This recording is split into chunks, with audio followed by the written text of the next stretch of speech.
Version Magna പുരോഗമിച്ചുകൊണ്ടിരിക്കുകയാണ്. വലിയൊരു പ്രതിസന്ധിയാണ് ഇപ്പോൾ വനംവകുപ്പ് അഭിമുഖീകരിച്ചുകൊണ്ടിരിക്കുന്നത്. ദൗത്യത്തിൽ വലിയൊരു പ്രതിസന്ധി നേരിട്ടുകൊണ്ടിരിക്കുകയാണ്. ഈ ദൗത്യവുമായി ഇന്ന് ഈ ദൗത്യം ഫിനിഷ് ചെയ്യാൻ കഴിയുമോ എന്ന് വലിയ സംശയമുണ്ട്. ഇപ്പോൾ നോക്കൂ, സമയം 4:50 ആയിരിക്കുകയാണ്. സമയം ഒരു വലിയ പ്രധാനപ്പെട്ട ഘടകമാണ് ഈ മിഷനിൽ. ദൗത്യ സംഘം ഇപ്പോൾ മണ്ണുണ്ടി കോളനിയിലുണ്ട്. നമുക്ക് ആ ദൃശ്യങ്ങളൊക്കെ കാണാൻ കഴിയുന്നുണ്ട്. ഇപ്പോഴും കർണാടക വനാതിർത്തിയിലേക്ക് ആന കടന്നു പോയിട്ടില്ല എന്നുള്ളതാണ്. ഇപ്പോഴും കേരള അതിർത്തിയിൽ തന്നെയാണ് ആനയുള്ളത്. മണ്ണുണ്ടി കോളനിക്കും ഇരുമ്പനം കോളനിക്കും ഇടയിലുള്ള ഒരു പ്രദേശത്ത് ആന നിലയുറപ്പിച്ചിരിക്കുകയാണ്. ആന നിലയുറപ്പിച്ചിരിക്കുക എന്ന് പറയുമ്പോൾ ആ ഒരു പെർട്ടിക്കുലർ ലൊക്കേഷനിൽ ഇങ്ങനെ നിൽക്കുന്നില്ല. ആന സഞ്ചരിച്ചു കൊണ്ടിരിക്കുകയാണ്. ആന ഏതെങ്കിലും ഒരു സ്ഥലത്ത് അനങ്ങാതെ നിന്നാൽ മാത്രമേ ഈ മയക്കുവെടി വെക്കാൻ കഴിയുകയുള്ളൂ. അങ്ങനെയാണെങ്കിൽ മാത്രമേ ദൗത്യവുമായി മുന്നോട്ട് പോകാൻ കഴിയുകയുള്ളൂ. വലിയൊരു പ്രതിസന്ധിയാണ് ഇപ്പോൾ ഈ ദൗത്യ സംഘം നേരിട്ടുകൊണ്ടിരിക്കുന്നത്. ഉൾവനത്തിലേക്കാണ് നീങ്ങിയിരിക്കുന്നത്. ആ ടെറൈൻ എങ്ങനെയാണെന്ന് നമുക്കറിയില്ല. അനുയോജ്യമാണോ ഇങ്ങനെ ഒരു ദൗത്യത്തിനെന്ന് അറിയില്ല. അങ്ങനെ കുറെ വിവരങ്ങൾ നമുക്ക് ലഭിക്കേണ്ടതുണ്ട്.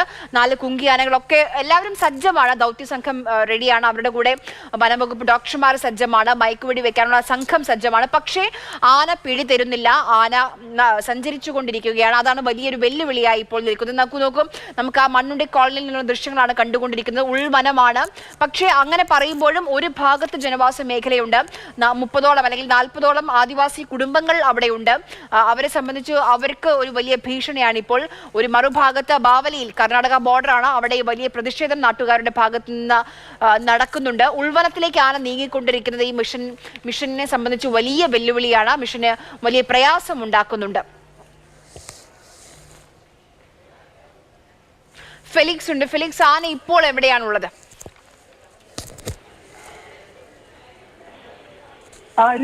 ആന മണ്ണുണ്ടി കോളനി പരിസരത്ത് വനമേഖലയിൽ തന്നെ നിലയുറപ്പിച്ചിട്ടുണ്ട് എന്നതാണ് വനം വകുപ്പ് തന്നെ വ്യക്തമാക്കുന്നത്. നേരത്തെ ഉണ്ടായിരുന്ന പ്രദേശത്തിന് സമീപത്ത് തന്നെയായി ഇപ്പോഴും ആനയുണ്ട്. അവിടുന്ന് ഏറെ ദൂരം അധികം മാറിയിട്ടില്ല. ഈ പ്രദേശത്ത് തന്നെ ആന നിലയുറപ്പിച്ചിട്ടുണ്ട് എന്നതാണ് ഏറ്റവും പ്രധാനപ്പെട്ട കാര്യം. അതായത് നേരത്തെ ഉണ്ടായിരുന്ന സ്ഥലത്തിന് സമീപത്തായി തന്നെ ഈ വനമേഖലയിൽ, അതായത് മണ്ണുണ്ടി കോളനിയും ഇരുമ്പനം കോളനിക്കും ഇടയിലുള്ള വനമേഖലയിൽ തന്നെ ആന നിലയുറപ്പിച്ചിട്ടുണ്ട്. ഏറ്റവും പ്രധാനം മണ്ണുണ്ടി കോളനിക്ക് സമീപത്തായി തന്നെയാണ് ഇപ്പോഴും ആനയുടെ ഏറ്റവും പ്രധാനം ഈ പ്രദേശത്തെത്തി ഇവിടെ പരിശോധനകളൊക്കെ തന്നെ നടത്തുന്നുണ്ട്. പക്ഷെ ഇപ്പോഴും ഈ ആനയെ മയക്കുവെടി വെച്ച് പിടികൂടുക എന്ന ദൗത്യമാണ് ഏറ്റവും പ്രധാനം. ആ ഒരു ദൗത്യത്തിലേക്ക് കടക്കാൻ വനം വകുപ്പിന് കഴിയുന്നില്ല. പ്രത്യേകിച്ചും ആന ഇങ്ങനെ പലയിടങ്ങളിലേക്ക് നീങ്ങിക്കൊണ്ടിരിക്കുന്നു. കൃത്യമായ ഒരിടത്ത് അധിക സമയം ആന നിൽക്കുന്നില്ല. അത് തന്നെയാണ് ഏറ്റവും പ്രധാനപ്പെട്ട വെല്ലുവിളിയായി വനം വകുപ്പ് ഉദ്യോഗസ്ഥർക്ക് മുമ്പിൽ ഇപ്പോഴുള്ളത്. അതുകൊണ്ട് ആന ഇങ്ങനെ മുന്നോട്ട് നീങ്ങുന്നു, പലയിടങ്ങളിലേക്കായി പോകുന്നു. ഏറ്റവും ഒടുവിലായി ഇന്ന് രാവിലെ കണ്ട അതേ സ്ഥലത്തേക്കാണ് എത്തി. ഇന്ന് ഉച്ചയോട് കൂടത്തിലെ ബാവലി വനമേഖലയിലാണ് ആനയെ കണ്ടതെങ്കിൽ പിന്നീട് അവിടുന്ന് തിരിച്ചിപ്പോൾ ഈ കോളനി പരിസരത്തേക്ക്, അവിടെയുള്ള കോളനിക്ക് ചുറ്റും വനമേഖലയാണ്. ആ വനമേഖലയിലേക്ക് ആന എത്തിയിട്ടുണ്ട്. ബാവലി പുഴയുടെ തീരത്ത് നേരത്തെ ആനയെ കണ്ടു എന്ന വിവരമുണ്ടായിരുന്നു. പക്ഷെ അവിടെ നിന്നും ഞാൻ നേരത്തെ സൂചിപ്പിച്ച പോലെ മണ്ണുണ്ടി കോളനിയുടെ ചുറ്റുമുള്ള വനമേഖലയിലാണ് ഇപ്പോൾ ആന നിലയുറപ്പിച്ചിട്ടുള്ളത്. അവിടെ തന്നെ ആന നിൽക്കുകയാണ്. വനംവകുപ്പ് ഉദ്യോഗസ്ഥർ കൂടുതലും, ഒപ്പം തന്നെ പോലീസുകാരെയും മണ്ണുണ്ടി കോളനിയിലെ പലയിടങ്ങളിലെ വിന്യസിച്ചിട്ടുണ്ട്. അവർക്ക് മുന്നറിയിപ്പ് അടക്കം നൽകിയിട്ടുണ്ട്. രാവിലെ അടക്കം ആളുകൾ പുറത്തേക്ക് ഇറങ്ങരുത് എന്ന നിർദ്ദേശം നൽകിയിരുന്നു. ഇപ്പോഴും സമാനമായ നിർദ്ദേശമാണ് കോളനി നിവാസികൾക്ക് നൽകിയിട്ടുള്ളത്. ഏതെങ്കിലും കാരണവശാൽ പുറത്തേക്ക് പോകരുതെന്ന് എന്ന നിർദ്ദേശം നൽകിയിട്ടുണ്ട്. ഏറ്റവും സുപ്രധാനമായ കാര്യം, ഇങ്ങനെ പോയാൽ ഇന്ന് ദൗത്യം പൂർത്തീകരിക്കാൻ കഴിയില്ല എന്ന് തന്നെയാണ്. പ്രത്യേകിച്ചും വെളിച്ചം അത് ഏറ്റവും പ്രധാനപ്പെട്ട കാര്യമാണ്. ഇരുട്ട് വന്നു കഴിഞ്ഞാൽ ആനയെ മയക്കുവെടി വെച്ച് പിടികൂടുക സാധ്യമല്ല. അങ്ങനെ വരുമ്പോൾ ഇന്നൊരു പക്ഷേ ഈ ദൗത്യം വിജയകരമായി പൂർത്തീകരിക്കാൻ കഴിഞ്ഞില്ല ഇന്ന് വരെ. അങ്ങനെയെങ്കിൽ അടുത്ത ദിവസത്തേക്ക് ദൗത്യം നീട്ടേണ്ടി വരും. നമുക്കറിയാം, ഇന്നലെ രാവിലെയാണ് ആന കേരളത്തിലേക്ക് എത്തിയത്. ഒരു മനുഷ്യന്റെ ജീവൻ എടുത്ത ആനയാണ്. പിന്നീട് അതിനെ മയക്കുവെടി വെക്കാൻ ഇന്നലെ കഴിഞ്ഞില്ല, ഇന്നും കഴിയാതെ വന്നാൽ അത് ദൗത്യം 3ാമത്തെ ദിവസത്തിലേക്ക് നീളും എന്നതാണ്. അങ്ങനെ വരുമ്പോൾ അത് ഇവിടുത്തെ സാധാരണക്കാരായ ആളുകളെ സംബന്ധിച്ചിടത്തോളം, അതായത് അവർക്ക് വലിയ ആശങ്ക നേരത്തെ തന്നെ ഉണ്ട്. എത്രയും വേഗം ഈ ദൗത്യം പൂർത്തീകരിക്കണം എന്നതാണ് ഈ പ്രദേശവാസികളുടെ ഏറ്റവും പ്രധാനപ്പെട്ട ആവശ്യം. അവർ നേരത്തെ തന്നെ ഉന്നയിച്ചാണ്. വലിയ പ്രതിഷേധങ്ങളും ഒക്കെ തന്നെ ഈ ആവശ്യത്തിന്റെ ഫലമായി ഉണ്ടാകുകയും ചെയ്തതാണ്. അതിനും ഇപ്പോഴും വീണ്ടും എന്താണ് ഫെലിക്സ് ഇപ്പോൾ വീണ്ടും ഫെലിക്സിലേക്ക് നമുക്ക് മടങ്ങി വരാം. അതായത് ഈ പ്രദേശവാസികളുടെ ഭാഗത്തും അതായത് ഈ പ്രദേശവാസികൾ ഭാഗത്തുനിന്ന് വീണ്ടും അതായത് ഇത് എത്രയും വേഗം പിടികൂടണമെന്ന ആവശ്യം ഉന്നയിച്ചുകൊണ്ടുള്ള പ്രതിഷേധങ്ങളൊക്കെ ഉയരാനുള്ള സാധ്യതയുണ്ട്. നമ്മൾ നേരത്തെ അത് കണ്ടതുമാണ്. ഏതായാലും ഇപ്പോഴത്തെ സാഹചര്യത്തിൽ എത്രയും വേഗം ആനയെ പിടികൂടണം എന്നൊരാവശ്യം ജനങ്ങളുടെ ഭാഗത്തുനിന്നും ഉണ്ടാകുന്നു. പക്ഷേ വനം വകുപ്പിന് മുമ്പിൽ വലിയ വലിയ വെല്ലുവിളികൾ തന്നെയാണ്. അത്ര എളുപ്പത്തിൽ അത് ഇന്ന് സാധ്യമാകുമെന്ന് തോന്നുന്നില്ല. അതായത് ഇന്ന് ഈ ദൗത്യവുമായി ഇനി മുന്നോട്ട് പോകാൻ കഴിയുന്നില്ല, നമുക്ക് അങ്ങനെ പറയാമോ ഫെലിക്സ്? അതായത് മിഷൻ മാറ്റി വെച്ചേക്കും, നാളത്തേക്ക് 3-ാം ദിവസത്തേക്ക് മാറ്റി വെച്ചേക്കും, അങ്ങനെയാണോ?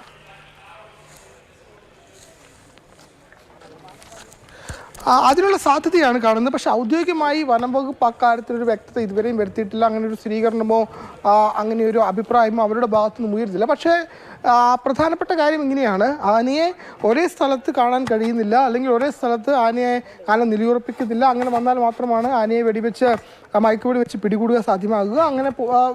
അങ്ങനെ ആന നിൽക്കാത്തൊരു സാഹചര്യത്തിൽ ഇത്രയധികം സമയം വൈകുന്നു. വെളിച്ചക്കുറവ് ഇനിയൊരു പ്രശ്നമാകും. അത് നമുക്കറിയാം, വെളിച്ചക്കുറവ് വന്നു കഴിഞ്ഞാൽ പിന്നെ ആനയെ മയക്കുവെടി വെച്ച് പിടികൂടുക സാധ്യമല്ല. അങ്ങനെ ഒരുപാട് ബുദ്ധിമുട്ടുകൾ ഏറിയ ഒന്നായി അത് മാറും. ആ ഒരു പശ്ചാത്തലത്തിൽ ഒരു പക്ഷേ അത് നാളത്തേക്ക് മാറാനുള്ള സാധ്യത തന്നെയാണ് കാണുന്നത്. കാരണം വേറൊന്നുമല്ല, ഇത് എത്ര എളുപ്പത്തിൽ മുന്നോട്ട് പോകണമെങ്കിൽ ആന ഒരേ സ്ഥലത്ത് തന്നെ നിലയുറപ്പിക്കണം. അങ്ങനെയാണെങ്കിൽ മാത്രമാണ് ദൗത്യം 100% വിജയകരമായി പൂർത്തീകരിക്കാൻ കഴിയുക. അങ്ങനെയൊരു അന്തരീക്ഷം, അങ്ങനെയൊരു സാഹചര്യം ഇപ്പോൾ ഇല്ല എന്നതുകൊണ്ട് തന്നെ ഇത് വൈകുകയാണ്. അതായത് ഇന്ന് ഇത് പൂർത്തീകരിക്കണമെങ്കിൽ വളരെ വേഗം തന്നെ മയക്കുവെടി വെച്ച് ആനയെ പിടികൂടേണ്ടതുണ്ട്. അങ്ങനെ വളരെ വേഗം, ഇനി വളരെ കുറച്ച് സമയം മാത്രമേ ഉള്ളൂ, ആ സമയത്തിനുള്ളിൽ ഈ ദൗത്യം പൂർത്തീകരിക്കണം. അങ്ങനെ പൂർത്തീകരിക്കുമ്പോൾ അതിനുള്ള നടപടിക്രമങ്ങൾ എത്രയും വേഗം പൂർത്തീകരിക്കാൻ. പക്ഷേ ആന ഒരേ സ്ഥലത്ത് നിൽക്കുന്നില്ല, പലയിടങ്ങളിലേക്കായി നീങ്ങുന്നു.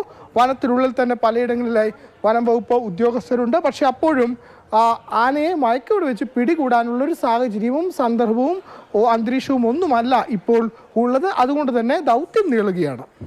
ശരി, ദൗത്യം നീളുകയാണ് എന്ന് ആണ് ഇപ്പൊ നമുക്ക് ഈ ഘട്ടത്തിൽ പറയാൻ കഴിയുക. നോക്കൂ, സമയം 5 മണി ആവാൻ പോവുകയാണ്. സമയം വളരെ പ്രധാനമാണ്. ഈ മിഷനെ സംബന്ധിച്ച് സമയം വളരെ പ്രധാനപ്പെട്ട ഒരു വിഷയമാണ്. അപ്പോൾ ഈ 5 മണി ആയിരിക്കുന്നു. ഇനി എത്രത്തോളം പോസിബിൾ ആണ് ഇങ്ങനെ ഈ മയക്കുവെടി വെച്ച് ആനയെ അവിടെ നിന്ന് മാറ്റുക എന്നുള്ളതൊക്കെ എത്രത്തോളം പോസിബിൾ ആണ് നമുക്കറിയില്ല. കാരണം ഇപ്പോഴും ദൗത്യസംഘം ആനയുടെ അടുത്ത് എത്തിയിട്ടില്ല. ആന ഉൾവനത്തിലേക്ക് പോയിട്ടുണ്ട്. അവിടെ നിന്ന് ഈ ദൗത്യം പൂർത്തിയാക്കി ആനയെ കൊണ്ട് തിരിച്ചു വരിക, അതൊക്കെ വളരെ പ്രയാസമേറിയ ഒരു കാര്യമാണ്. ഇപ്പോൾ നമുക്ക് ഏറ്റവും ഈ ഒരു സമയത്ത് നമുക്ക് പറയാൻ കഴിയുന്നത് മിഷൻ ഒരു പക്ഷേ നാളത്തേക്ക് മാറ്റി വെച്ചേക്കും എന്നുള്ളതാണ്. ഒരു ഭാഗത്ത് ആളുകൾ പ്രതിഷേധിക്കുന്നുണ്ട്. ആന കർണാടക വനാതിർത്തിയിലേക്ക് പോയാൽ ഒരു പക്ഷേ ഈ കാര്യങ്ങളെല്ലാം മാറി മറിയും. അവിടെ അവർ കർണാടക വനവകുപ്പ് സ്വീകരിച്ചിരിക്കുന്ന ഒരു നിലപാട് എന്ന് പറയുന്നത്, ഇന്ന് രാവിലെ മുതൽ അവർ പറയുന്നത്, കർണാടക വനാതിർത്തിയിലേക്ക് കയറി കഴിഞ്ഞാൽ ഈ മിഷൻ വേണ്ട, മയക്കുവെടി വെക്കേണ്ട ആവശ്യമില്ല. കാരണം അത് ആനയുടെ ആവാസ വ്യവസ്ഥയാണ് എന്നുള്ളതാണ്.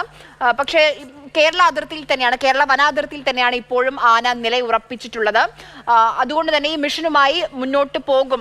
അതിനുള്ള എല്ലാ സജ്ജീകരണം, വിപുലമായ ഒരു ദൗത്യ സംഘം തന്നെ അവിടെ തയ്യാറാണ്. 4 DFOമാരൊക്കെ ഉണ്ട് സംഘത്തിൽ, വെറ്റിനറി സർജന്മാരുണ്ട്, എല്ലാം റെഡിയാണ്. പക്ഷേ ആന ഇങ്ങനെ സ്ഥലം മാറിക്കൊണ്ടിരിക്കുന്നതാണ് വലിയൊരു പ്രയാസമായി, വലിയൊരു വെല്ലുവിളിയായി നമ്മൾ നേരിടുന്നത്. നമുക്ക്